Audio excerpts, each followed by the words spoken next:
annually for the type of attention that they need from the people to be able to program their minds to believe what they want them to believe. But people like me or Kanye West, we don't have these $billion machines behind us, so we have to take other means to get the attention that we need from the masses to let them know what's going on in the world.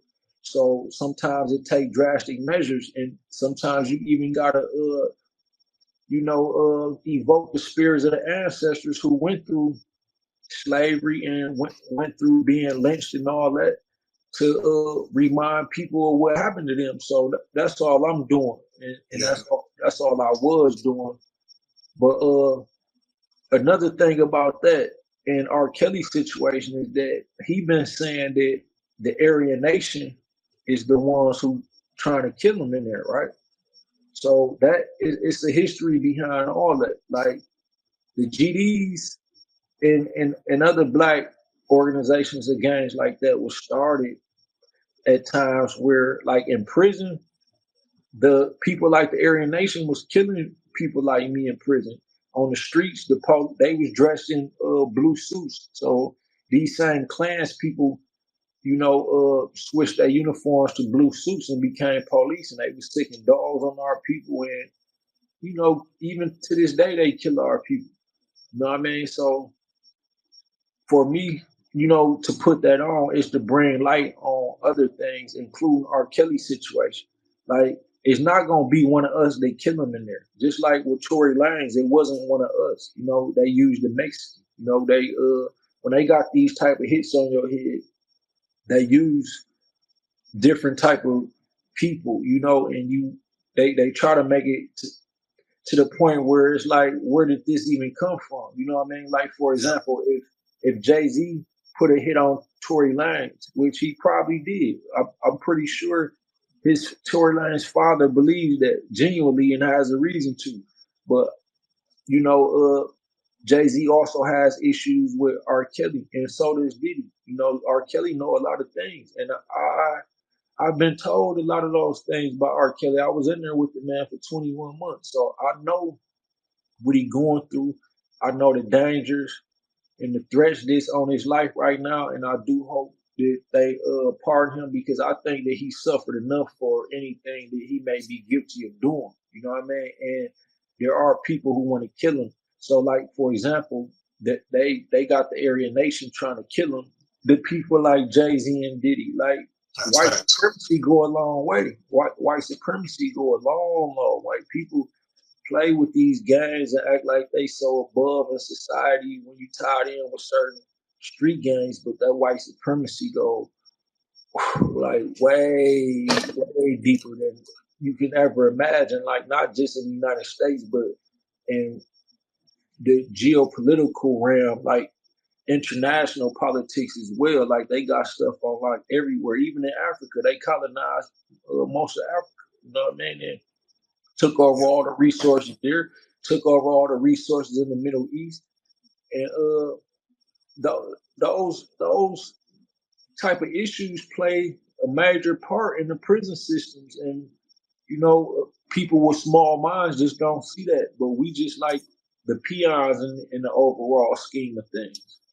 So let me ask someone like R. Kelly or any type of celebrity.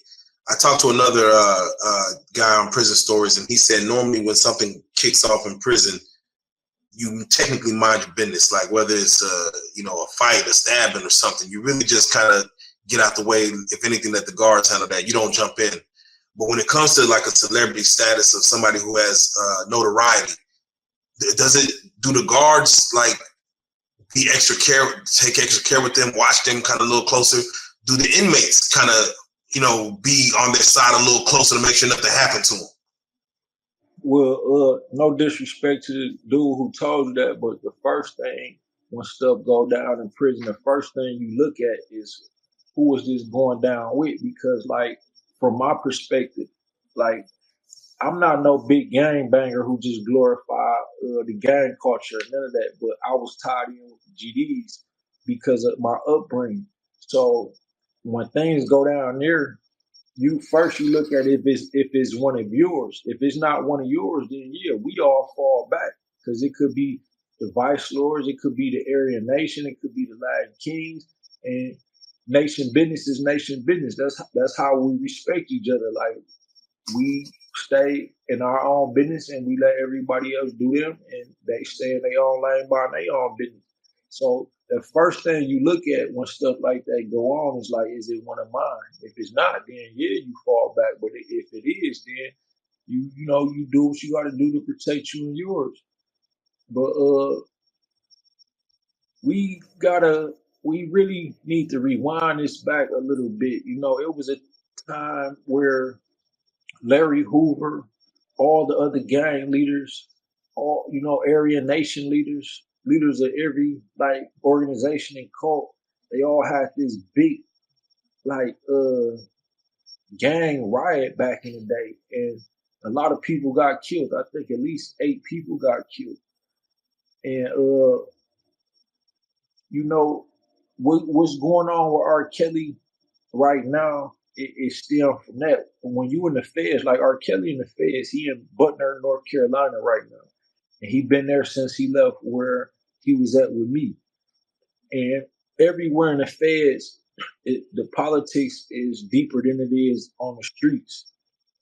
And when you lose like your protection, like some people like R. Kelly, they gotta pay for safety. If you ain't tied in with no gang or nothing, you get extorted. And if you don't got nobody you paying to keep you safe, you could easily get killed. You could get raped. Like rape ain't as common in prison as these movies make it seem, but it do happen in there. And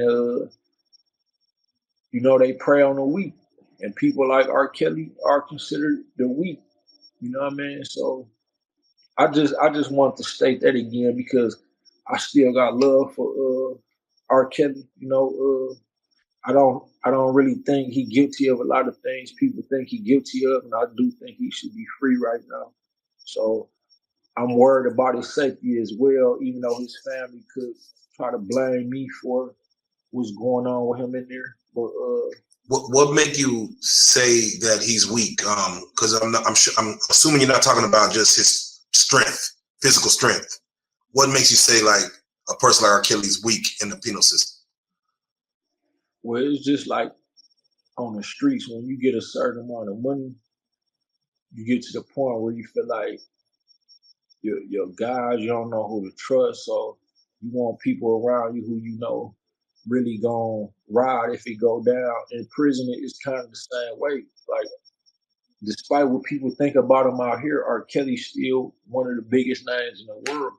Now, in a place like in prison, most of us don't look at him like that because it's not the people like that who run things in the prison. It's the gang leaders, the gang members, you know what I mean? So he wasn't that much of a factor, but he's still a big name. And some people will look at you as food when you got a name like that.